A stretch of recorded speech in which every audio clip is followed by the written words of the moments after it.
എൻ്റെ പേര് രാധിക. ഞാൻ പാറശാലയിൽ നിന്നാണ് വരുന്നത്. അമൃതസുരഭി ഹോസ്പിറ്റലിൻ്റെ ഒരു നോട്ടീസ് കിട്ടിയിട്ടാണ് ഞാൻ ഇങ്ങോട്ട് വന്നത്.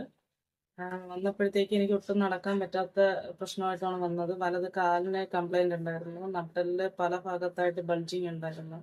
ശരീരം മൊത്തം നല്ല നീരായിട്ടാണ് ഞാനിവിടെ വന്നത്. വന്ന് 28 ദിവസത്തെ ട്രീറ്റ്മെൻറ്റ് എടുത്തു. 28 ദിവസമായപ്പോൾ എനിക്ക് പൂർണ്ണമായിട്ട് ഇപ്പോൾ സ്റ്റെപ്പ് കയറാനും നടക്കാനൊക്കെ പറ്റുന്നുണ്ട്. അല്ലാന്നുണ്ടെങ്കിൽ ഒരു അരമണിക്കൂർ പോലും എനിക്ക് നിൽക്കാനോ ഇരിക്കാനോ പറ്റാത്തൊരവസ്ഥയിലാണ് ഞാൻ വന്നത്. ഇവിടുത്തെ സ്റ്റാഫുകളായിരുന്നാലും ഡോക്ടേഴ്സ് ആയിരുന്നാലും നല്ല രീതിയിൽ ട്രീറ്റ് ചെയ്യുന്നുണ്ട്.